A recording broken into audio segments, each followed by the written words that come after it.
Nigerians were on Sunday inundated with the report of the attack on St. Francis Catholic Church in Owo, local government area of Ondo State, where over 40 persons were killed and several others injured by persons already identified by the federal government as belonging to the Islamic State of West Africa province. We at Talking Politics with Dotun Oladipo condole with the government and people of Ondo State and stand with them in this their hour of grief. We also wish the families that lost loved ones the fortitude to bear the loss, and those who are undergoing treatment, quick recovery. Welcome to the 5th episode of Talking Politics with Dotun Oladipo. I am your regular host, Dotun Oladipo. This week appears to be a very interesting one on the political scene in Nigeria, especially with the conduct of the presidential primaries of the All Progressives Congress, where a former Lagos State governor and national leader of the party, Asiwaju Bola Ahmed Tinubu, won in a landslide fashion that left many shocked and wondering what happened to the other contenders, especially the vice president, Professor Osinbajo. At the primaries held at the Eagle Square in Abuja, Asiwaju Tinubu scored a total of 1,271 votes, with a former Minister of Transportation, Rotimi Amechi, polling 316 votes, leaving the Vice President with 235 votes in a contention or battle where the expectation was that there will be a tight race. So what happened? What are the factors responsible for such outing, especially in the case of the vice president, whom many had thought was going to floor his former boss, under whom he served as Attorney General and Commissioner for Justice in Lagos State when Asiwaju Tinubu was governor for 8 years. That is the major talking point this week as we go through the developments that happened this week and what to expect in the coming week. The major factor that ran or worked against the vice president was the fact that both in his native Ogun State and countrywide, he has no solid political base. This was quite obvious during the primaries for other positions, especially that of the senatorial in his own state, where the combined efforts with the state governor, Prince Dapo Abiodun, could not deliver on their favored aspirants or the anointed aspirant, Otumba Seyi Oduntan, for the Ogun East Senatorial District ticket. What happened at that election, or the primaries, was that a former governor of the state, Otumba Daniel, floored not just Seyi Oduntan, but also the incumbent, Senator Liko Mustafa, and a former deputy governor of the state, Segun Adeshegun, who served in the regime of Senator Ibikunle Amosun. He did not just floor them, he did it in grand style. That is talking of Otumba Daniel. While Daniel polled 450 votes, Senator Mustafa, who came the closest to him, had 29 votes. Segun Adeshegun, the former deputy governor, had 6 votes. While the one favored by both Governor Dapo Abiodun and Vice President Yemi Osinbajo, both of who, incidentally, are from Ogun East Senatorial District, got only 12 votes. This many have actually taken to the market to predict that if in a local election, such as the senatorial district's primaries, both Governor Dapo Abiodun and the Vice President couldn't deliver their candidates, then it will be worse at the primaries. Also, a major factor, we were told, was a very strong reliance of the Vice President on his boss, President Muhammadu Buhari. What appeared to be on the lips of everybody was that the major reason the Vice President was in that race was because he was actually told to do so by the President. But that assertion has been faulted by those who are in the Vice President camp, who have said that what the Vice President did was to consult the President, who gave him the go-ahead. But did the President assure him of his backing? Did he promise him support? That could not be established. Meaning, there was no firm commitment on the part of President Muhammadu Buhari to push the Osinbajo presidency. This was further confirmed in an article written by the President's Special Advisor on Media and Publicity, Femi Adesina, where he said up to the last minute, the President refused to commit himself to any candidate. And so actually he did, because a few days before the primaries, when the national chairman of the APC announced the President of the Senate, Ahmad Lawan, as the favored one, the consensus candidate of the party and that of the President, he did not take the Buhari presidency up to an hour to respond via a statement where it said Buhari had anointed no one. And then the other factor, the preaching by the Vice President, wherever he went, that he was going to continue in the footsteps of the President, did also work against him. And the reason is this. Many have accused President Muhammadu Buhari of inaction on a lot of occasions, of inability to take very firm and decisive decisions on some issues, but leaving it to other people to decide, including who the candidates of the party should be for the primaries, which a lot of people have actually described as being autocratic. But many have pinned this down on the Vice President, that he will also, if he has often said it, and which he did anyway, during his meetings with the members and leadership of the APC, that he was going to continue in the footsteps of the President, that he would also not be in a position to take firm decisions and actions on critical issues affecting the nation, and also beyond it. And then we also saw that there were a lot of people who, for pecuniary gains, led the VP into the race.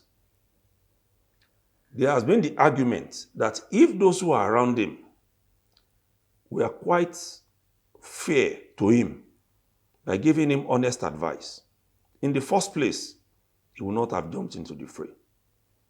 But that a lot of these people, unfortunately including lawyers and journalists, wanted things from the Vice President, and things in this sense will mean money especially, and as such, goaded him on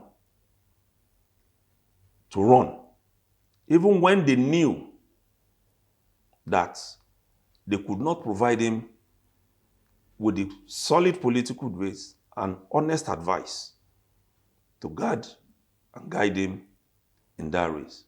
Some of them, without mentioning specifics, are failed politicians and lawyers without major cases they have won or solid political base, even in their own states. They had virtually nothing to offer the vice president, but just their media presence, which they believed will work in his favor. But all of this collapsed. And then there has also been the argument that the vice president and his team also failed,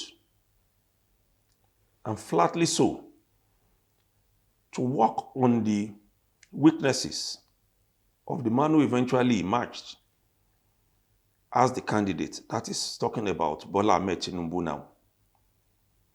That what they did amounted to very poor showing in the media, because politics in Nigeria actually requires the capacity and ability to use the weaknesses of your opponents against them. One of those issues that some Nigerians felt could have worked against the former Lagos State governor was his house bust in Abeokuta, the Ogun State capital, which they failed to exploit. Tí ò bá sí àwa èmi tí ń dúró wájú yìí tí ń lérí ogun tí ní òkè Buhari nìṣó ká máa bá lọ.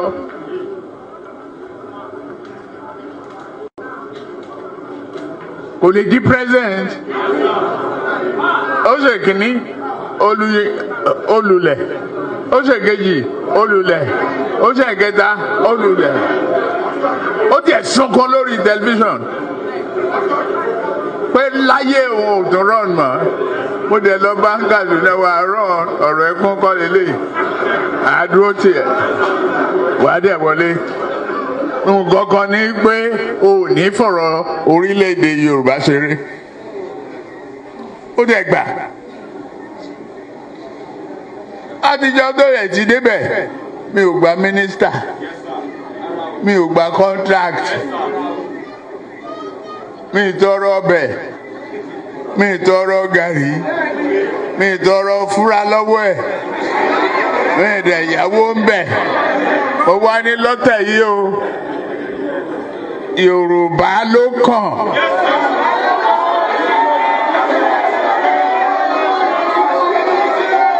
Tá a bá dẹ̀ sa Yorùbá náà, èmi ló kàn.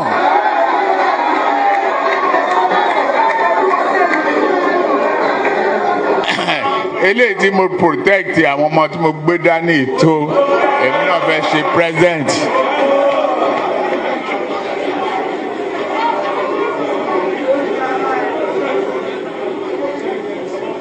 Mi ò fẹ́ kán pa mí mọ́tàn.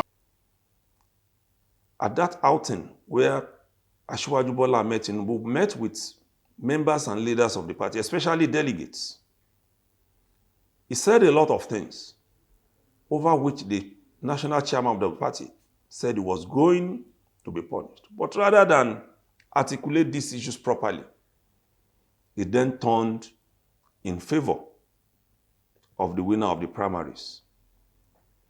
And then also was the inability to break into the ranks of the supporters and backers of Asiwaju Tinubu. At some point during the campaign, even when Senator Adamu was yet to pronounce Ahmad Lawan as the consensus candidate, the talk was that there was already a move on how to placate the Southwest, especially in the case the candidate of the APC emerges from the North. One of it was to actually move some of the positions as already agreed by the party around in order to give the Southwest a sense of belonging. And topmost on that list was zoning the Senate presidency to the Southwest. Like we reported here some episodes back, 2 governors in the Southwest were consulted. Prince Dapo Abiodun in Ogun State and Babajide Sanwo-Olu in Lagos State. Also consulted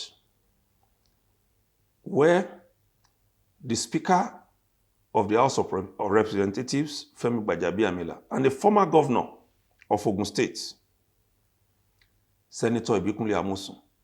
The idea was to make either Femi Gbajabiamila or Ibikunle Amosun this Senate president if eventually a northerner emerges as the president of the country. But in all of the moves, not even just the governor of Lagos State, who is a known ally of Ajiwaju Tinubu, agreed. Both Femi Gbajabiamila and Ibikunle Amosun turned down the offer. And this was seen clearly when Senator Amosun stepped down for Tinubu at the primaries at the Eagle Square. And that put an end to the move to break the ranks of the APC national leader, especially in the Southwest.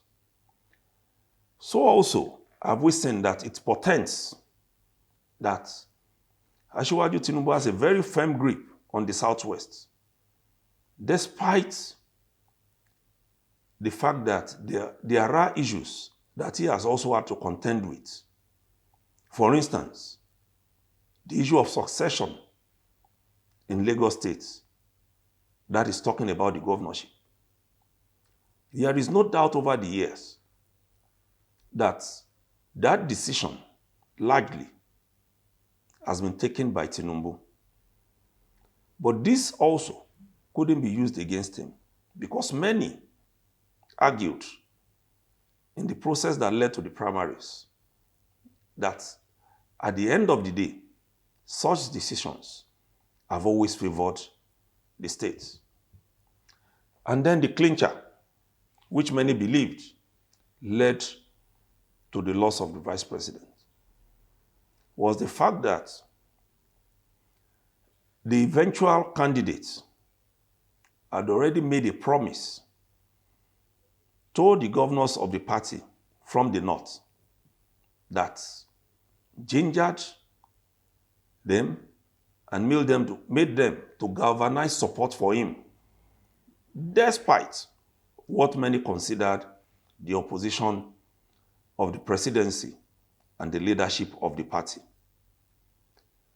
And the major promise he made to them was the fact that one of the sitting governors will be his running mate, that is the vice president, if he ultimately wins.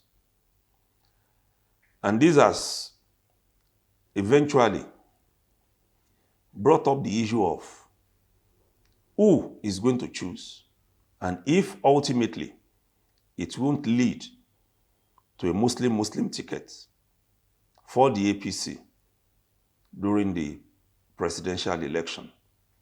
This is going to be another topic in the next episode of the program, because in the next few days, all parties must have submitted the names of both the presidential candidate and the vice presidential candidate to the Independent National Electoral Commission. We'll come back to that in a bit. But that was how the vice president lost, among other factors. And many are hoping that this loss will not be the end of his political career. And that perhaps, some have argued, was why the wife of the president, Ajia Aisha Buhari, on Thursday night, engineered a meeting between Asiwaju Tinubu and the vice president in the vice president's official residence in the presidential villa. Some saw it as a masterstroke for Tinubu to have agreed to go and meet the vice president, who, for over 24 hours, contrary to what other aspirants in the primaries did not congratulate him on his electoral victory. Many waited. Many had thought that he was going to be the first to issue a statement congratulating him. But some also said there is a possibility that the vice president may contest the outcome of the primaries, with many saying and arguing in his favor that the primaries was rigged. To other stories on the political scene this week, there was an attempt to break the Labour Party. This was as Callistus Okafor laid claim to the national chairmanship of the party and went ahead to organize a presidential primary where Jude Ezenwafo was pronounced as the candidate of the party for the 2023 presidential election. Quite an interesting time, you say, because Jude Ezenwafo, the so-called presidential candidate, served as an aide of former Governor Peter Obi, who is recognized by the Independent National Electoral Commission as the presidential candidate of the party. INEC, indeed, was quick in speaking out on this needless controversy when it issued a statement through its National Commissioner for Information and Voter Education, Festus Okoye, that the Electoral Commission is unaware of any faction in the Labour Party. Okoye said the commission identifies only Julius Abure as the national chairman of the Labour Party. Other parties also during the week had their presidential primaries and came up with quite an interesting list. As expected, Omoyele Sowore emerged the presidential candidate of his own party, African Action Congress, where he was chairman until the primaries.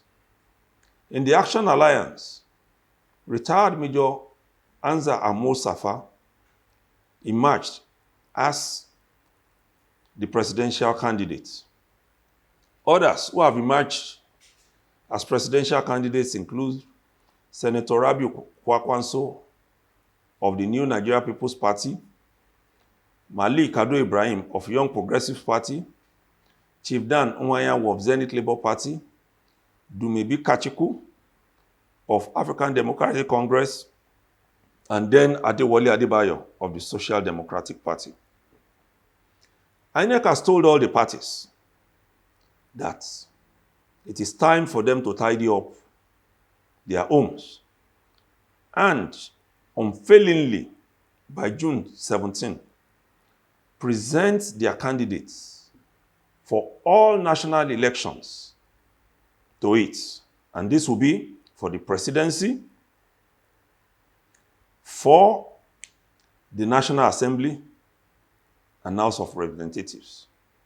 And then they have up to July 15 to present candidates for the state elections.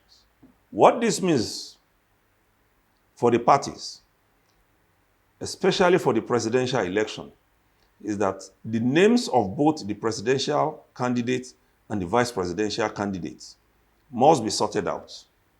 That has led into a flurry of activities, especially for the big parties, that is the People's Democratic Party and the All Progressives Congress, on the choice of vice presidential candidates for Atiku Abubakar and Bola Tinubu.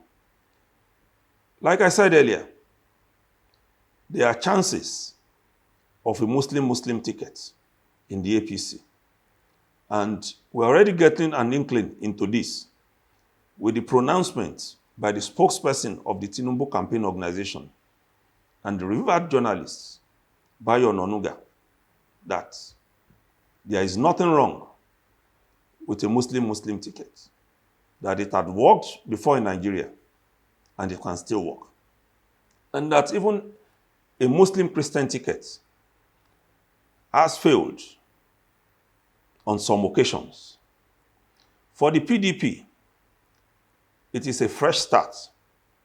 Now that the APC has gone ahead with its own primaries, and there is definitely no looking in the direction of the APC for any top politician to snatch for the position of the vice presidential candidate.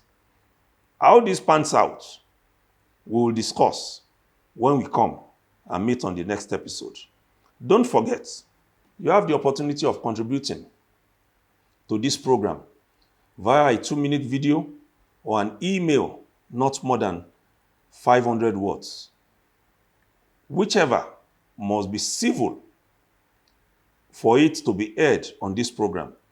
Please send such contributions to info@theeagleonline.com.ng. I repeat that again, info@theeagleonline.com.ng. Until I come your way on the next episode, I remain Dotun Oladipo, the managing editor of the Eagle Online and host of Talking Politics with Dotun Oladipo. Thank you.